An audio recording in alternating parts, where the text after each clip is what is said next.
All right, everybody, welcome back to the Horn Takes podcast. I'm your host, Sean Redfern. Folks, it's Friday. We are excited about Friday. We are always excited about Friday. Fridays are about to get a lot more meaningful for college football fans because Fridays are about to signify the eve of college football. We A lot of you guys I know probably like high school football, Friday night lights. If you're in Texas, man, it's a big deal around the state of Texas. Exciting times. Really surprised. I don't know if I should be that happy about this because it just means I'm getting older faster, but I'm really surprised how fast the last couple of months have gone once college baseball was over with. Usually that stretch between college baseball and college football is one of the most devastating times of the year for me from a sports perspective. Maybe it's because the Olympics have been on. Maybe that's why it seems like it's gone by so fast. I don't know. But nonetheless, we are two more Saturdays until college football. Not a huge lineup of games that Saturday, but there are some games that Saturday. So technically it counts. And we are three more Saturdays away from Texas football, which is much more important to all of you guys, I know. We're going to do Texas trivia today. We're going to give away some more tickets. We gave away a pair of tickets and a parking pass to the Colorado State game last week. Today, we'll be giving away a pair of tickets and a parking pass to the UTSA game down at Darrell K. Royal. So make sure you're listening to this whole video, watching this whole video rather. Uh, all you got to do is play Texas trivia. Be the first person to answer in the comments with the correct answer to today's Texas trivia question. And I'll reach out to you, and as soon as I get my ticket sent to me by the university, I will send you the tickets. And a cool deal they did this year. I've been hoping they would do this. Parking passes are now digital. They've been sending books forever. And I mean, it was so hard, because you would give away some tickets or sell some tickets, and you'd have to ship the parking pass, and it was just a big mess. Now you can digitally send that parking pass just like you can the ticket. So make my whole life a lot easier there.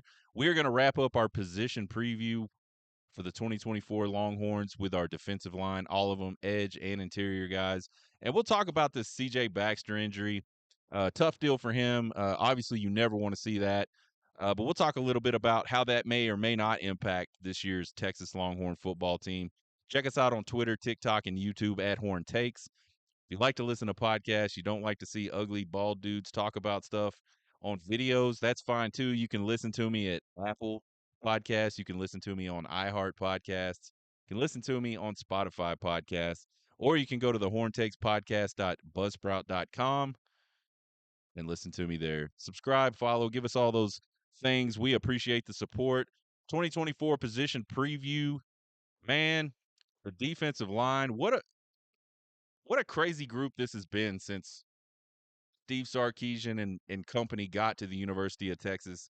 Um, they were really bad year one. I mean, just like historically bad at stopping the run. I remember being, I think it was 3-3 against Iowa State. Maybe it was 7-7 against Iowa State at halftime. The game was tied, and it was a low scoring affair at that point. And then Iowa State just absolutely ran the ball down our throats. They absolutely stood back in the pocket and threw the ball all over the field down our throats.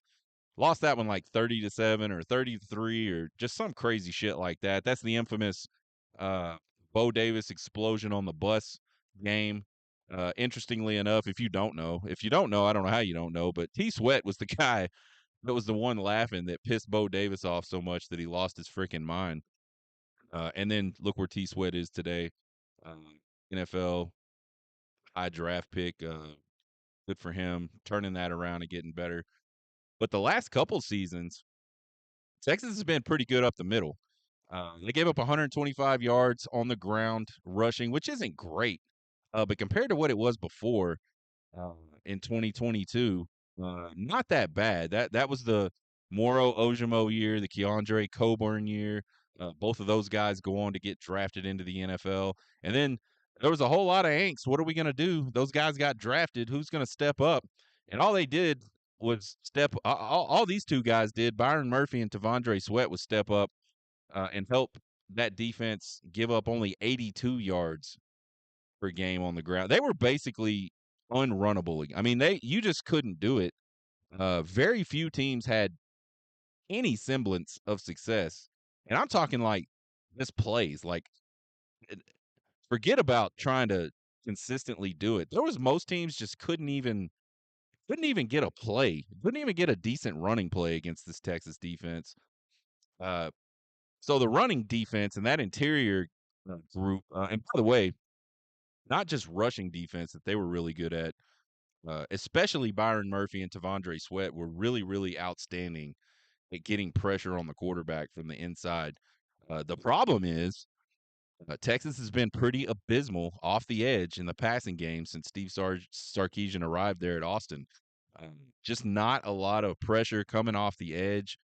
They've got to where they were pretty good against the run. In fact, I think last year, really good against the run, but just not a lot of, I would say, I mean, if you're ranking things like below average, average, good, above average, below good, and then great, I don't know, man. I'd have to think the edge was just kind of average, man. The pressure that they were able to get, like the majority of the pressures, we just talked about it, they were all coming from the inside.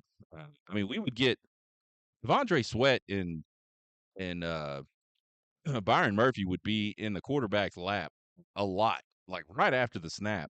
But all he had to do was roll left, roll right a little bit to get away from those guys, and there was nobody there to clean it up. So a huge question mark is, can this defensive end group, this edge group, step it up this year, and can we kind of match that? Not a single defensive end in the Steve Sarkisian era at Texas has tallied more than 5.5 sacks. Barron Sorrell did it 2 seasons ago, and then Ethan Burke did it last year on a shortened season due to injury. But yeah, I mean, and those aren't bad numbers. They're certainly not like elite numbers or great numbers, or I mean, they're maybe good, but I have to say they're just kind of average, above average numbers. But again, it did improve last season. I think they're taking really, really baby steps at the defensive end position. So the big question marks for this group are, can they do it again? You look at that Coburn and Ojimo go to the NFL after the 2022 season, and a lot of people, a lot of Texas fans were really worried about, could Texas be better than, or could Texas even be that good? It was a big kind of stickling, big point of contention, big point of nervousness for a lot of Texas fans. And then all Sweat and Murphy did was step in and really, really step up in 2023 and just dominate. And so now, can guys like Alfred Collins and Vernon Broughton, some guys that have been in the program for a really long time, can they step up big and make it 2 off seasons in a row where this sort of big question mark, and make no mistake, like your whole interior being gone and them being that good, it's a big question mark. I mean, it's hard to do what they did last year. And you got to wonder, can some different guys come in and do the same type of thing? Not exactly, maybe. Maybe they won't be as good, but if they could just be similar to that, uh, you know, can they? I don't know.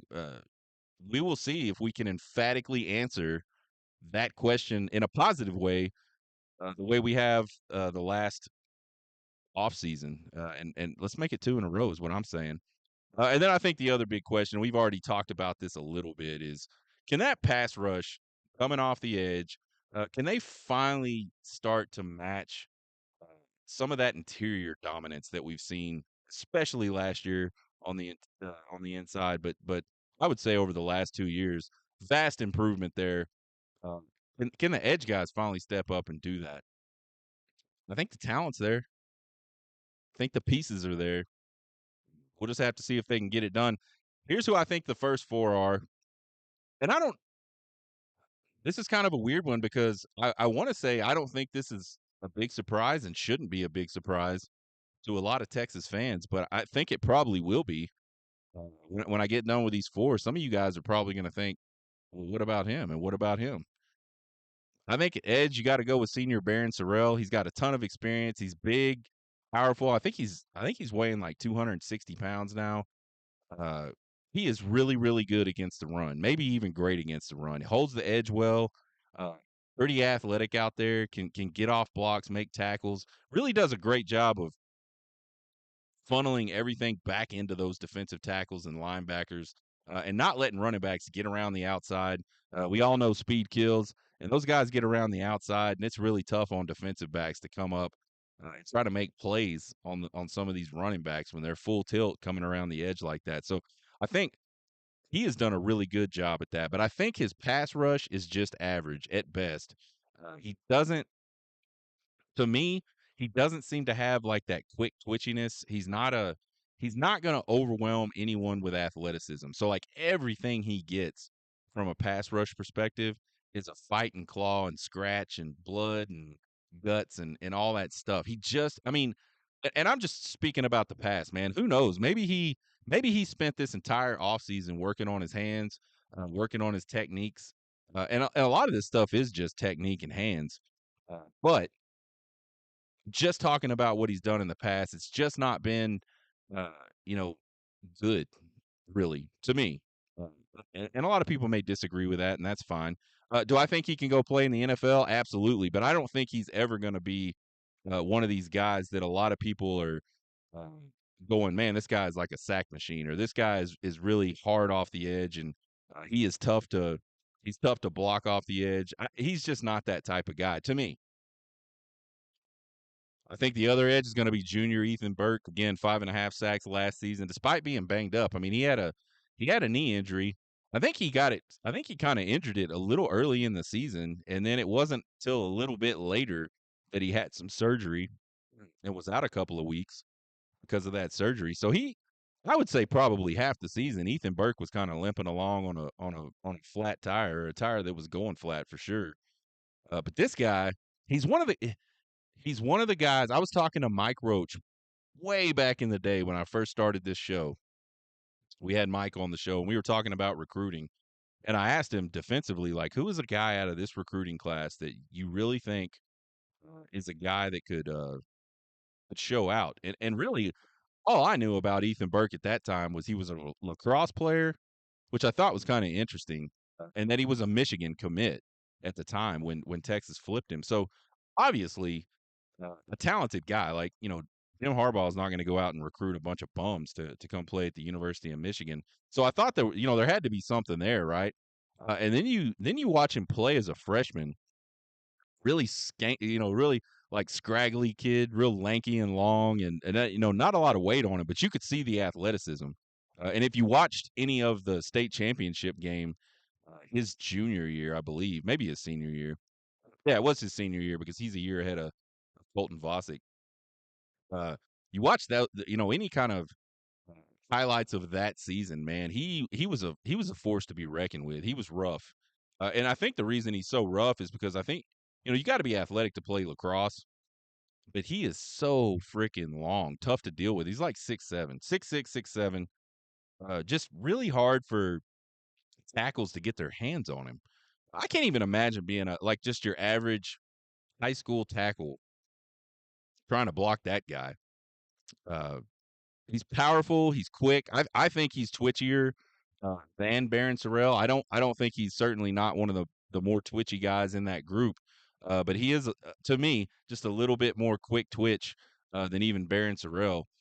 Uh, but he's not a huge twitch guy. I mean, he's not going to run around guys. He's doing everything with his strength.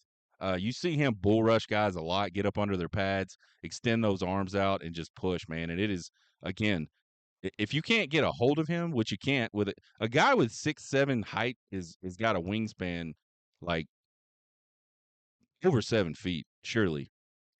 So point being, man, he's just really, really tough on those guys. So uh, I think a healthy Ethan Burke this season just has an absolute big, big season. And for him, Ethan Burke to me is one of those fringe guys that could be an NFL type of guy after this season. And I mean, he's going to play in the NFL, barring just some crazy stuff that we don't even want to talk about. But he's got the body, he's got the size, he's obviously got the drive and the athleticism, all everything you would want Ethan Burke has that.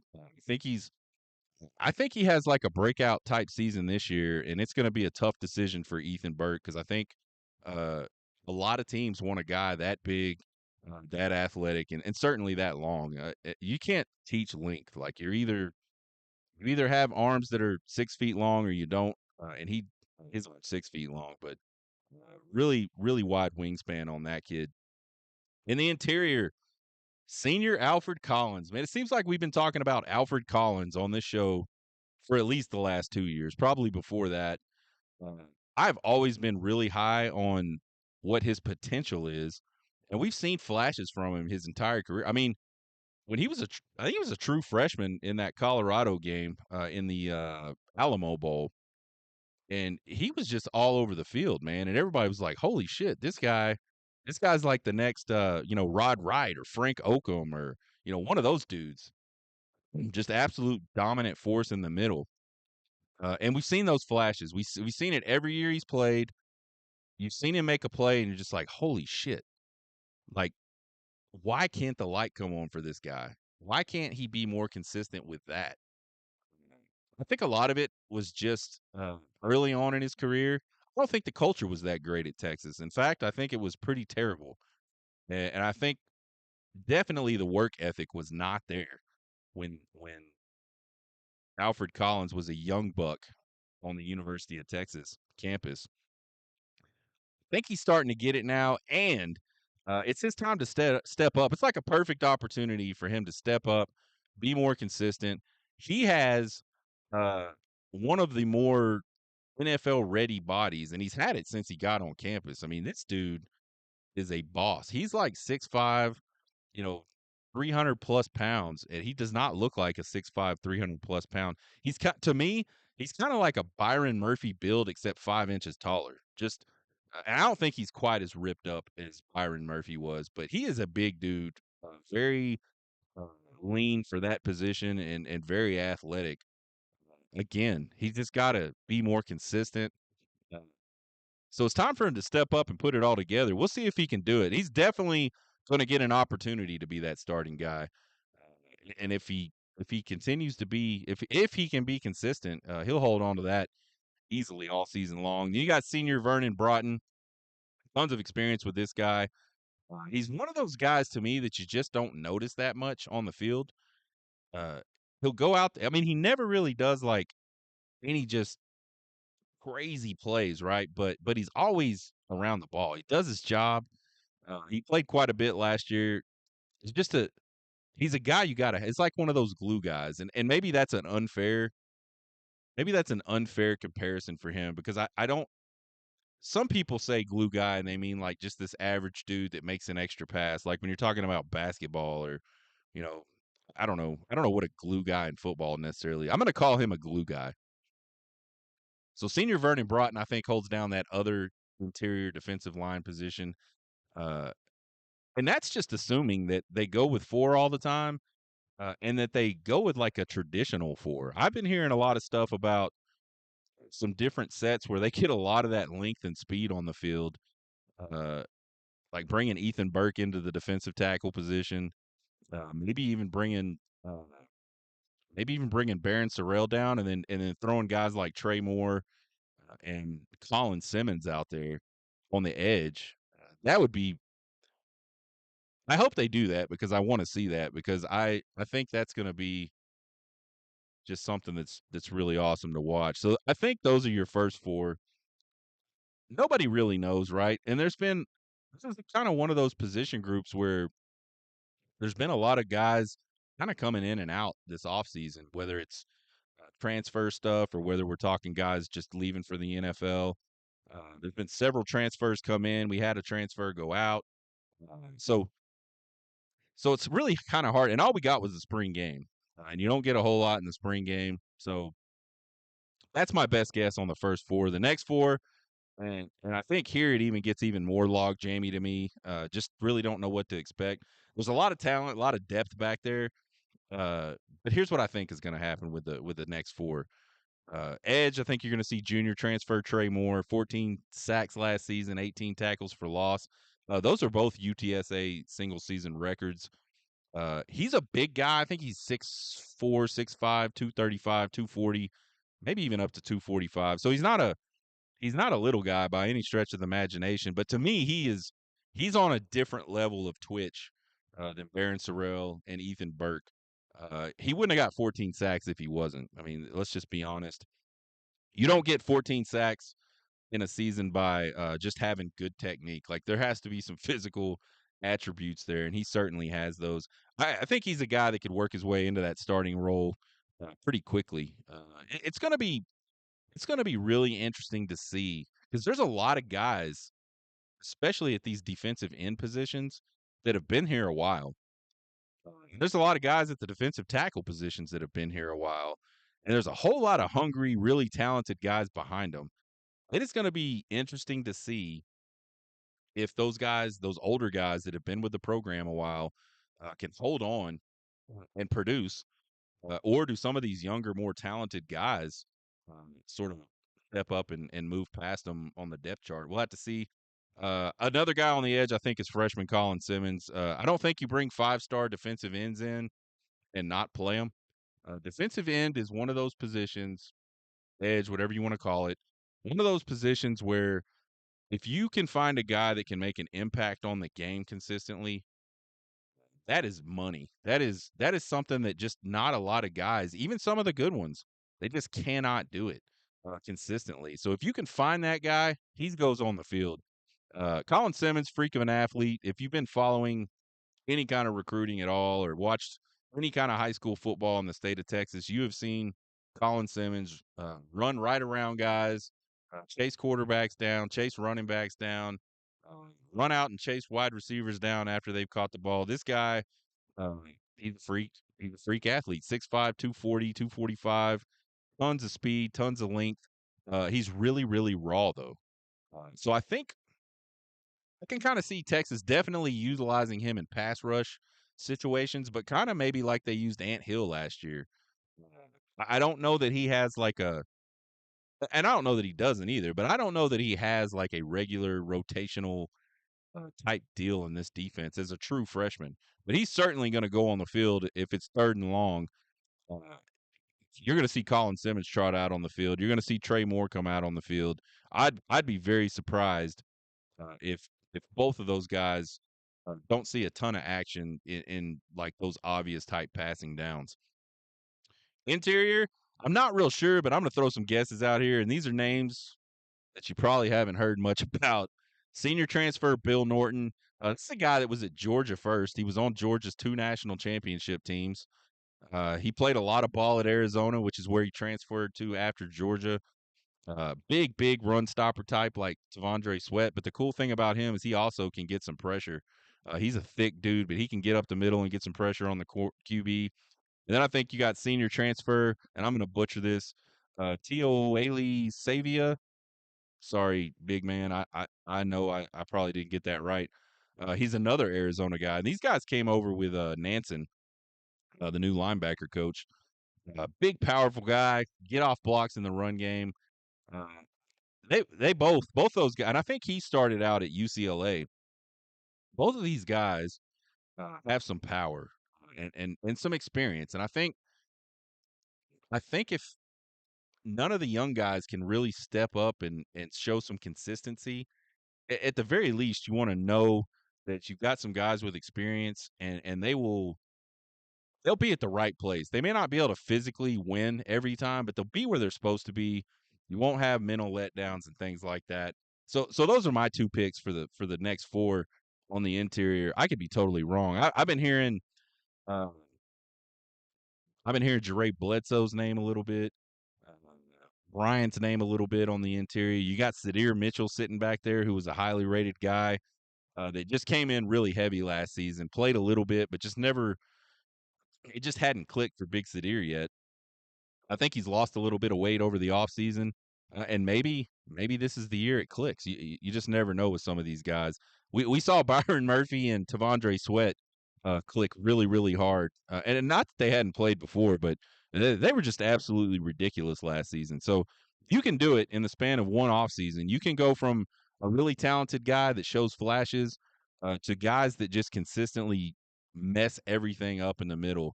That's what they did. That's what we'll need going forward. Some dark horse names to be looking for out there on the edge. Redshirt freshman Colton Vosick. He's another guy that Mike Roach talked a lot about and said, I really, really like Colton Vosick. And how could you not? I mean, the dude, he's 6'5, 240, 250, maybe. Uh, they list him at 260. I mean, maybe he is 260. If he's 260, certainly he's well on his way to being just an absolute uh, beast if he can stay healthy. That's the problem. That's been the problem for him. He did not get a chance to play any last year because of some back issues. So if he can stay healthy, Colton Vosick really, really flashed in the Texas spring game, and flashed from a strength perspective. Flash from a twitch. He can move for a guy that size. He's built like, I mean, they call him Baby Bosa, and I think it has everything to do with his build. He's jacked for a 6'5", 260-pound dude. He is like jacked. He's not quite Bosa jacked yet, but I think that type of body type could be in his future. Again, if he can stay healthy and keep working at it. Another guy, and this one's kind of a fringe pick for me, but redshirt freshman Tassili Akana. I think this is his first year at edge. I think he came in as a linebacker, really highly touted linebacker. And this season they made the decision to move him to the edge position. He's a little lighter, down in that 230 range, I think. Excuse me. But I think that means he's a speed guy. They wouldn't have taken a 230-pound guy um, that can't run and spun him down to defensive end. I don't think. So I think he might be a guy that can work his way into getting on the field, and you might see some flashes out of him. Uh, just a side note, his sister has been on the volleyball national championship team in the last 2 years. So the Akana family, pretty athletic there. On the interior, I like freshman Alex January. He was Colin Simmons' teammate at Duncanville. He's a Texas legacy. He is an extremely big kid, but he's not like bad. He's not big in a bad way. If you put Sadir Mitchell and you put Alex January next to each other, you're going to say both of those dudes are big, but you're going to tell a big difference between one of them and the other one just because of the way their body is composed, the body composition. He looks really good for as big as he is. He was a 3-star at a high school, which he might have been a 4-star composite guy, but on 247 he was a 3-star, which I just never really understood, man. Like he he just made a lot of plays. You watched him play in high school, and he made a ton of plays. He messes up stuff in the middle the way Byron Murphy and Vondre Sweat did. Of course, they did it at a much higher level. We'll see if he can do that at this level like he did in high school. Guys that kind of need to step up, and these are, I think you look at junior edge Justice Finkley. He's been a guy that I've really enjoyed following the last few years. Got a lot of playing time as a freshman. Got a lot of playing time last year as a sophomore. But I think he might be one of those guys that just kind of is getting recruited fast in terms of just the talent that's coming in. Uh, I've never really had a huge problem with him. I think to me, he kind of reminds me a lot of Baron Sorrell. Really good on the edge.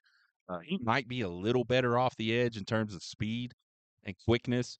But once he gets engaged, he really has a hard time continuing that pass rush and getting disengaged to try to get to the quarterback.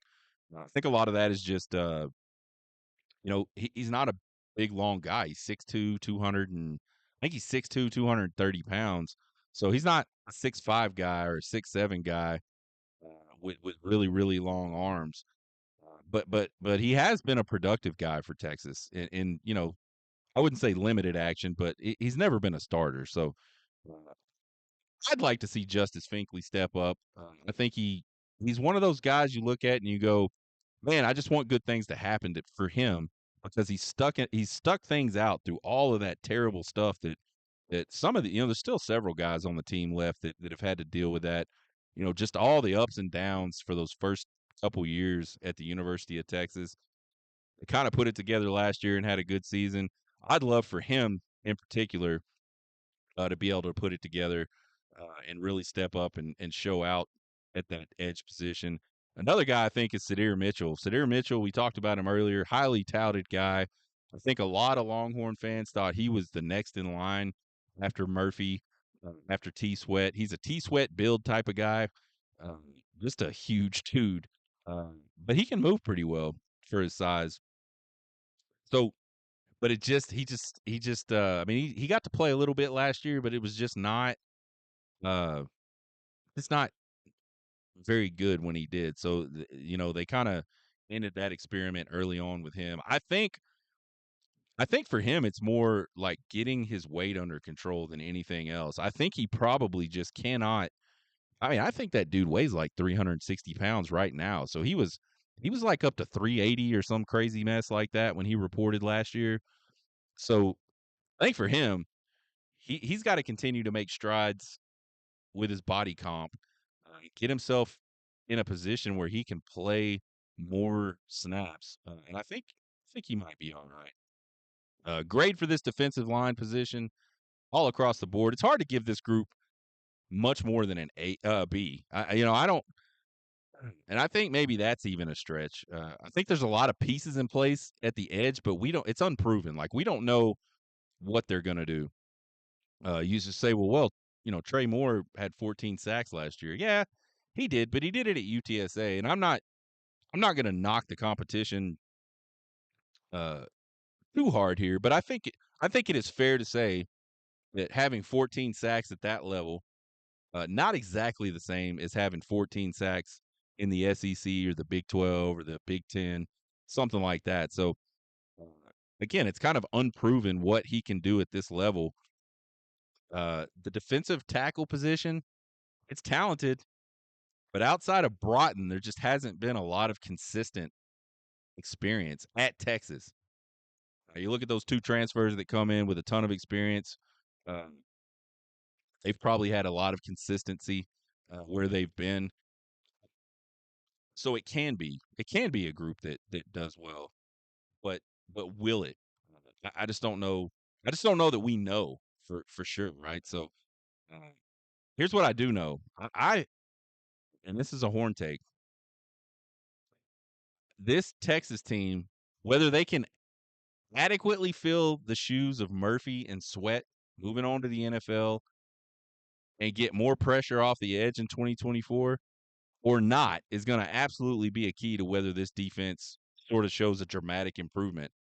Defense, particularly the pass defense last season, was probably their Achilles heel.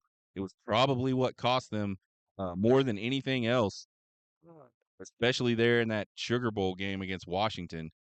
And I've said this before, man, the coverage was not that bad in that game. Michael Penix Jr.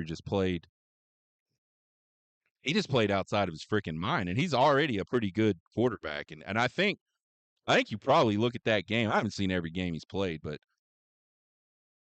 you'd be hard pressed to find a game that he played better than that game. But all that being said, pass defense was the Achilles heel. You look at the couple games Texas did lose, and they just got torched through the air, gave up big plays. It just wasn't pretty, and a lot of that is because they could not get any pressure off the edge. So I've said it over and over again.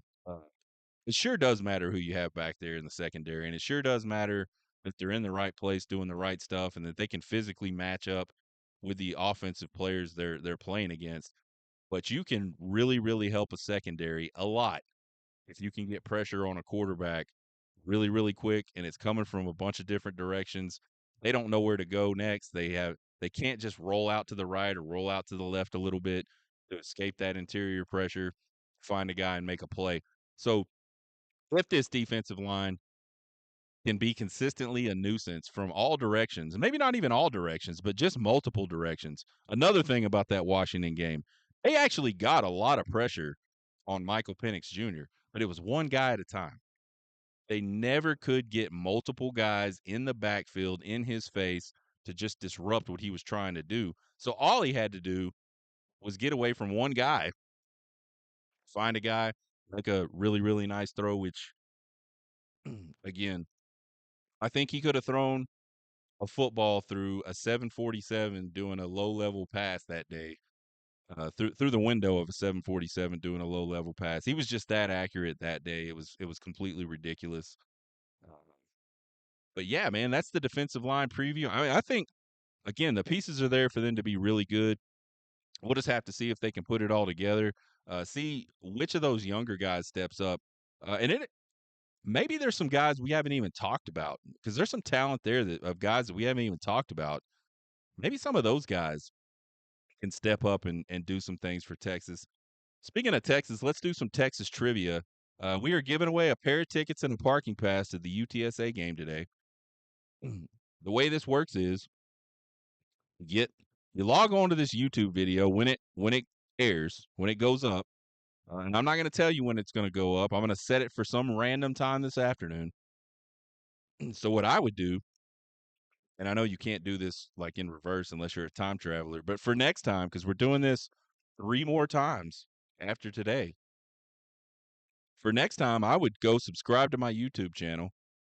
I would click the little notification bell so you get notifications when new videos go up.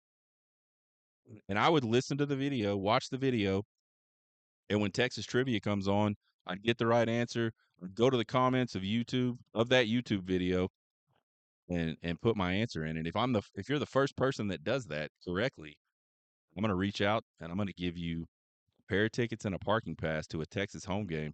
We're doing UTSA today. We did Colorado State last time. We'll do ULM the next show. Which, by the way, we were going to be out this next coming week. I'm going on vacation, so we'll do ULM the week after next, and then we will do Mississippi State, an SEC game, the very first SEC game, Darrell K. Royal Memorial Stadium, and then we will do Kentucky, the Kentucky game as well. So a pair of tickets and a parking pass, and all you got to do is subscribe, get notified, listen for some trivia, watch the show for some trivia, and answer it correctly. Seems like a pretty good deal, right?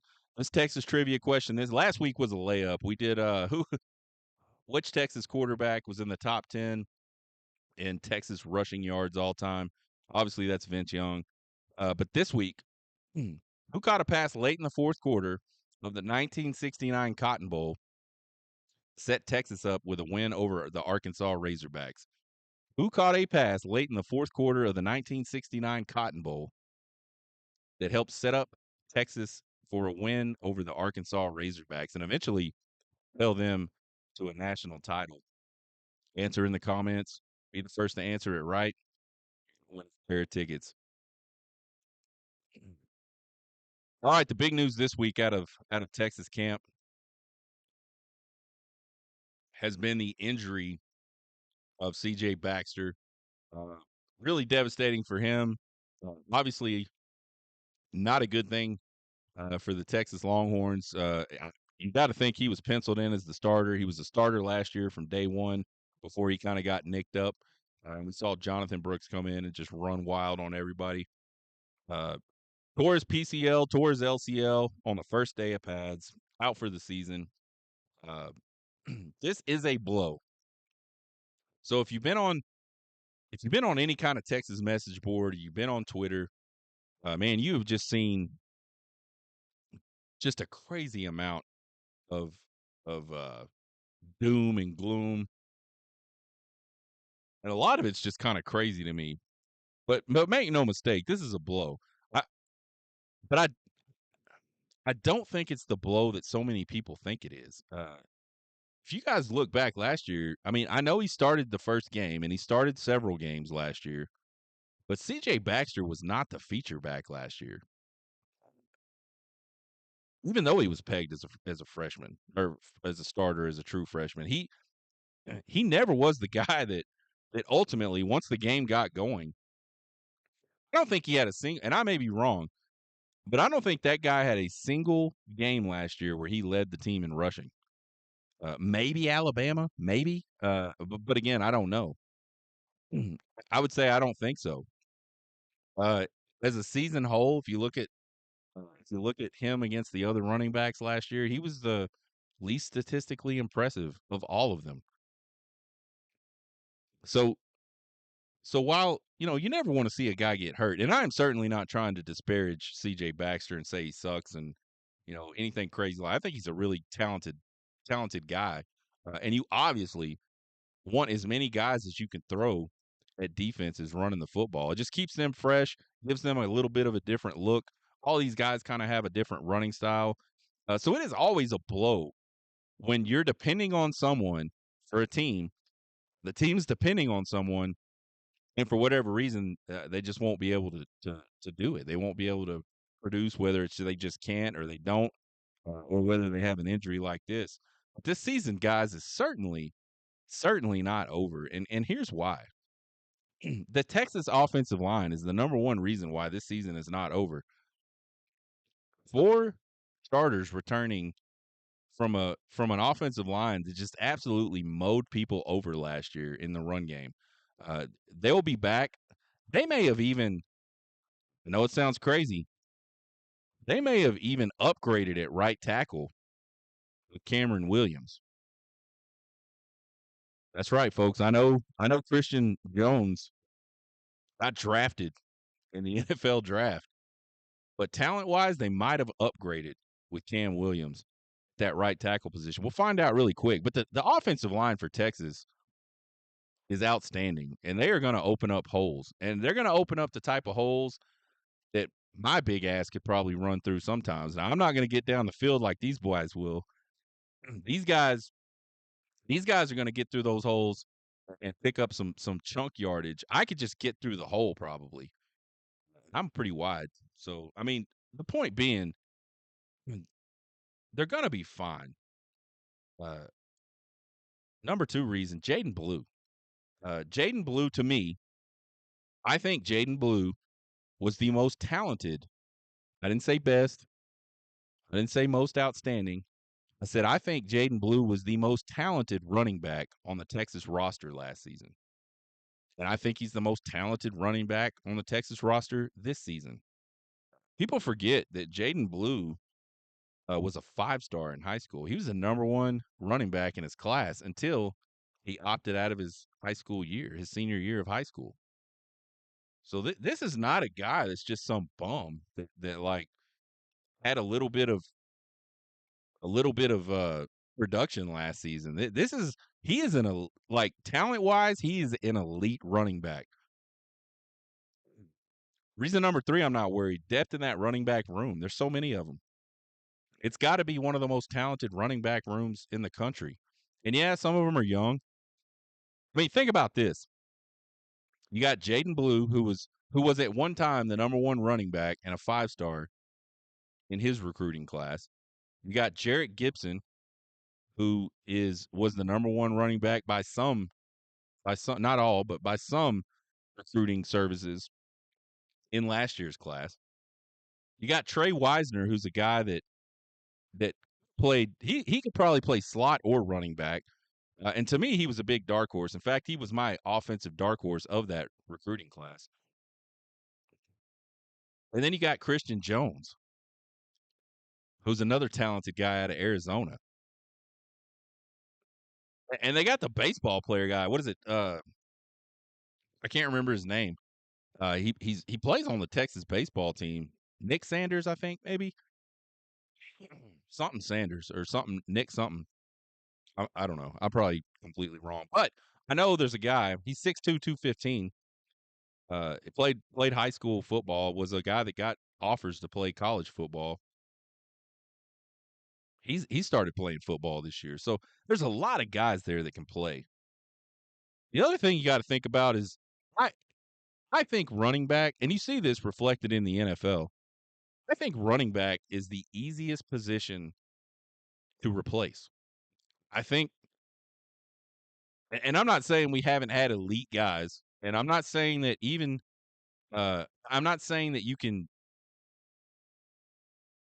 replace wholly. You can't necessarily duplicate what an elite guy can do, but you can replace him with somebody that can pick up yards.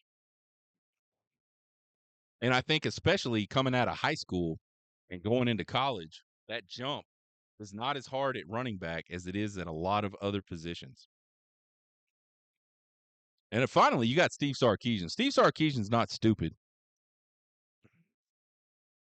Steve Sarkisian's going to do what he needs to do schematically to make this a non-issue. So I think barring depth, barring more injuries in that recruiting or in that running back room, I don't think Texas fans have anything to worry about. There's all these questions out there. Who's going to be our short yardage back? Can anyone else block and pass pro? Sort of insinuating that, CJ Baxter was the only guy on the team that could block and pass pro. And then, oh man, experience. We only got 77 carries coming back now that CJ Baxter's out. Well, I say to that, man, this stupid fly. I bet it's the same fly that was getting on me last time.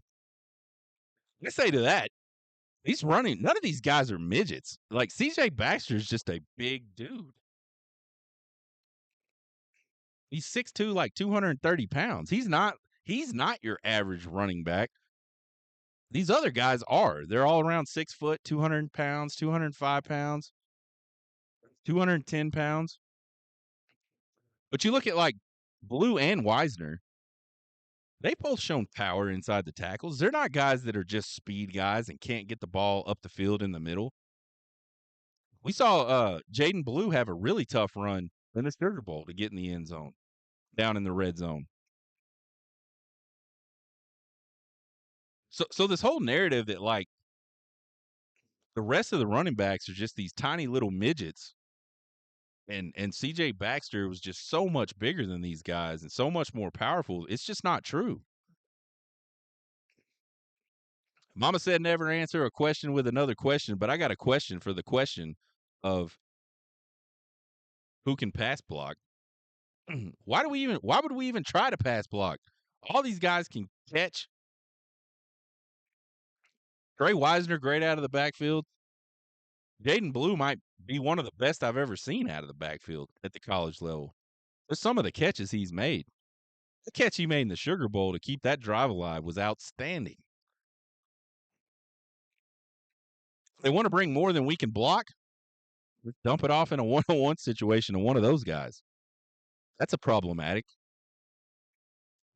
And again, I think both of these guys are perfectly capable of pass blocking. They're not small. Another thing, Texas only had 55 attempts coming off the bench last season.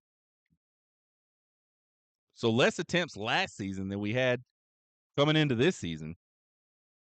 And they managed to throw up 2,700 yards on the ground en route to a college football playoff berth. So we are 100% understand that it is a loss. And we are 100% wishing CJ Baxter the best in his recovery. And it clearly would have been better to not have CJ Baxter hurt. But the sky is not falling. You guys need to back away from the ledge. Texas is going to be just fine at the running back position. They've recruited well. The offensive line is outstanding. You got a great quarterback, an experienced quarterback. You've got probably the most talented wide receivers you ever had. There is a lot of wiggle room there to take pressure off that running back room. Like I said earlier, we will be off next week, but we'll be back on the 23rd of August with another show, and that'll be College Football Eve, folks, and I'm excited about that. Don't forget about our Texas football ticket giveaway. Go to Twitter for more details. You can find us on Twitter, TikTok, and YouTube at Horn Takes. Give us a subscribe. Give us a follow. Will not cost you guys a thing, but we sure appreciate the support. Email me at horntakespodcast@gmail.com. All your questions, comments, concerns, and criticisms. Guys, have a good weekend. Y'all get hooked.